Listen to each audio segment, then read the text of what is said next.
King of Talk na si Boy Abunda, walang interes na pumasok sa politika.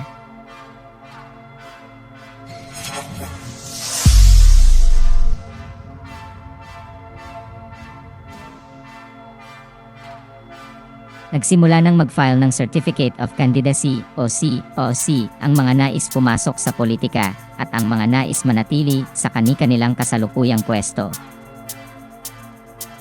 Kabilang ang ilang kilalang showbiz personalities at content creators sa mga kumakandidato para sa 2025 midterm elections. Isa ang King of Talk na si Boy Abunda sa mga taong may potensyal na kumandidato, ngunit lagi niyang tinatanggihan kapag na-o-offeran siya na tumakbo. Sinabi ng batikang TV host sa panayam sa kanya ng ilang piling entertainment media na siya lang sa kanyang pamilya ang walang interes na pumasok sa politika. Ayon pa sa kanya, kongresista ang ate niyang si Maria Fe Abunda sa kasalukuyan, naging vice mayor at konsehal noon ang kanyang nanay na si Lesing Abunda, at small town politician noon ang kanyang tatay na si Eugenio Abunda. Anya, I'm the only one in the family who's not into politics. Kung talagang wala talaga sa bituka. No fire in the belly. My sister, right now, is a congresswoman. She was 9-year vice mayor, 9-year mayor. Nanay was vice mayor, was a konsehal. My father was a small town politician.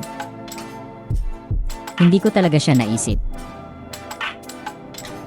Nilinaw naman ng batiking TV host sa naturang panayam na hindi niya sinasarado ang pinto sa anumang oportunidad sa mga susunod na panahon.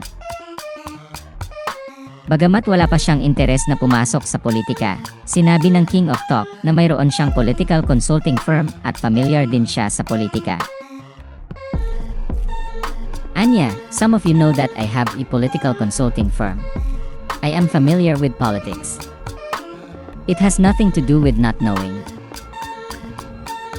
Sa huli ay idiniin ni Boy Abunda sa naturang panayam na mahal niya ang show business. Samantala, tinanong si Boy Abunda sa panayam sa kanya sa press conference ng kanyang limited talk series na May Mother. May story ang tungkol sa chikang kakandidato raw ang queen of all media na si Kris Aquino sa 2025 midterm elections. Ayon sa kanya, nagdududa siya sa chikang iyon dahil kailangan munang maging healthy si Kris bago tatakbo. Pero sinabi rin ni Boy Abunda na tatanungin niya muna si Kris kapag nagkita na silang dalawa.